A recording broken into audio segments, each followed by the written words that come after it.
Welcome everybody to Auto Car Nerd, and today we're driving the Audi A5 2-liter diesel, and it's the Sportback model.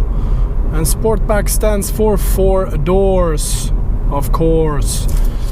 Audi launched the A5 back in 2007, and it was the first time since the 90s Audi was in this segment, the coupe luxury compact segment thing.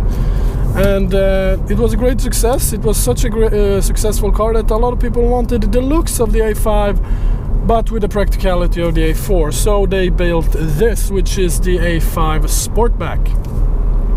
Sportback is an A5 with 4 doors, or a more expensive, better looking A4. When they launched this car with the Sportback, they also launched the S-tronic gearbox with this car. The previous model had the Triptronic, for example, and that was not the best gearbox in the world. But the S-tronic is a great improvement over that. And the S-tronic is Audi's dual clutch system. You have a ton of different engines to choose from in the Audi A5. One of them is the 2-liter diesel, which we are driving here, which is 177 horsepower of beautiful magnificentness, I guess. And we are officially lost. You can, like I said, a lot of petrol engines as well. You have the 1.8 TFSI engine, which is a great engine. If you want a bit more power, you have the 2-liter TFSI. You have the 3.2-liter FSI. And I will actually, we're gonna put some music, and then we're gonna show all the engines. Go.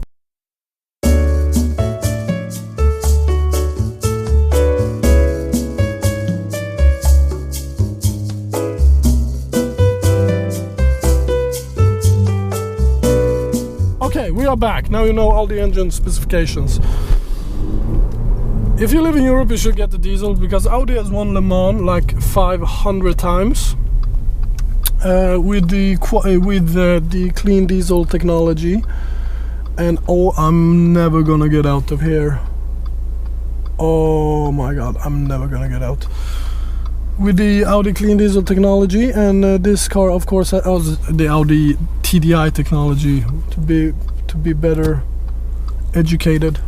Oh my god, I'm out. Never thought they're gonna make that.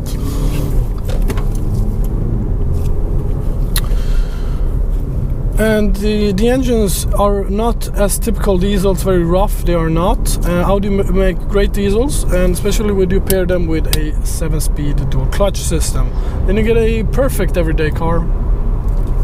The diesel in here is a 2-liter, 177 horsepower. I don't know exactly how much torque, but you will know, because I put that screen for you so you can read all the facts. But it's a great engine, and if you want a bit more power, just go for the 3-liter diesel.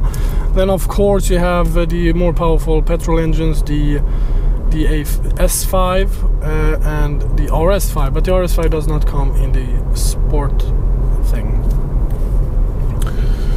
With the sorry, now I'm lost for words because I'm angry at the traffic. Sportback, sorry. You can't get an RS5 in Sportback. There we go, alarm is off. The interior of the car is a great interior. The quality is typical Audi, which is very nice. Everything is put together real nice. The seating position, you sit very nice inside the car, and you can easily get into a nice position in the car. And it doesn't have a lot of road noise from the tires, from the engine. It's quite decent. The only thing is the ride is quite hard, and the sound from the wing mirrors are quite shockingly loud. Except that, it's a great car. Steering feel, it's a bit lack of feel, and a lot of people complains about that, but I think the feel of this is decent, I would say. Not decent, it's kind of dead, but you can place the car exactly where you want it, and that's what you want from your steering. And you can, it's an easy car to drive and get comfortable in, which is nice. The buttons are quite nice. The touch points, like the steering wheel, the switches for the windows and blah blah blah, is very good. The things are not that good. The MMI system, which is this screen thing here, number one, is a bit smaller screen, because it does not come with the modern big screens that newer Audis get, and you have to turn it here, which is kind of awkward. That's kind of shit. If you're planning to buy a new one, you can still buy them new. I wouldn't recommend it. Go for a BMW 4 Series. It looks better, and you get it's a better car overall. This is quite outdated. Now they should update this car. But in the second-hand market, it's a great buy. Reliability, they are very reliable overall. Of course, if you Google this car, you will get some horror stories of some engine collapse and stuff like that. But overall, this car is a very reliable car, which is very nice. A very reliable car, actually. Does not they did not have any recalls or anything like that with this car, which is very nice. But of course, with any car you get some problems, but overall there haven't been any big problems with this car, which is always nice. Other things to add about this car: if you're over 180 centimeters, you can't fit very comfortable in the back seats, and you always have the touche question. So why should you buy an Audi A5 over a Audi A5 over an A4? And the only reason why you should buy this car over an A4 is because the looks. That's the only reason I can think of, because the A4 is cheaper, and you get a bit more value for the money. It's more practical, you can fit better inside the car, so there's no reason why I should buy the A5 except the looks. Audi says this car is a bit more sportier than the A4, and I have to agree, yes it is, but it's not by a big margin. If you want a sporty car, then you consider maybe a 3 Series, or in this case of A5, you should consider a BMW 4 Series. But overall, Audi did a great job with this car. It's a car, when you buy it, you're not gonna like, fuck, I shouldn't buy that car, because it's a great car, it's a fun car to drive. It's not very expensive either, which is always nice, in the second-hand market at least. They are quite expensive new, I guess, for what you get, because don't forget, this is almost a 10-year-old car now.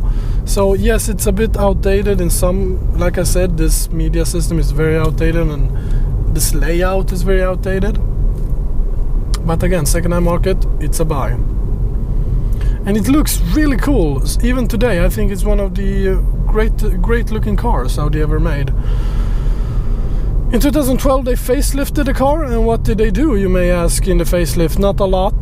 They changed the lights, they changed some other things, changed the interior, of course, the system is newer, and they improved the engines, you get a bit better fuel economy. This is a facelifted model, but it's overall not a big difference. It's not like a whoa, that's a big difference. If you're considering buying one, I would recommend the Sportback. The coupe is awesome, but it's always nice having those rear seats when you want to bring bitches home. And try to get the S-Tronic gearbox. S-Tronic is a great gearbox. You can also get it with basically a ZF type gearbox, an 8-speed, but I would recommend the 7-speed. You can get a manual as well, but it's a typical Audi manual, so it lacks a bit of feel. But other than that, it's a great car. Start and stop also comes as standard. You get a lot of standard equipment. AC is standard, or actually you don't get a lot of standard equipment. Parking sensors are standard, AC is standard, stop and stop technology is standard. But you can turn it off by this bottom here. God bless you, Audi, for putting that next to the parking brake, so you know it's easy access, because you want to turn it off because it's very annoying. Other than that, it's a fun car, and I've said other than that 50 times. Because it's not a lot more add. The engine very smooth, very responsive. Gearbox, same thing, very smooth, very responses.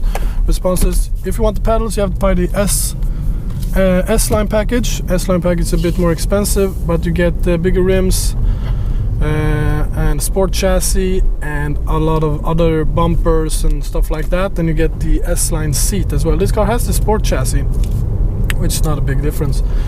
If you want handling, then you consider, like I said, a 3 Series. Thing about this car is, because they put the engine over the axle, because Audi do that to have more interior space and so on and so forth, it does understeer quite a lot. It's not as fun to drive as a 3 Series or 4 Series in that matter, and the steering is a bit dead. Other than that, that's the only complaint I have about the car. But you can place... Actually, the steering is not a complaint, actually. Because you can place the car exactly, and that's what you want. But anyways, thank you for watching this quick review. I was very stressed today. Oh no, now I have to fuel. Thank you. Look at that. But anyways, I was very stressed today, so it was just a quick overview of the car. Hope you liked the video, and if you like, don't forget to leave a thumbs up and subscribe so I can drive more cars. Thank you and peace. Oh!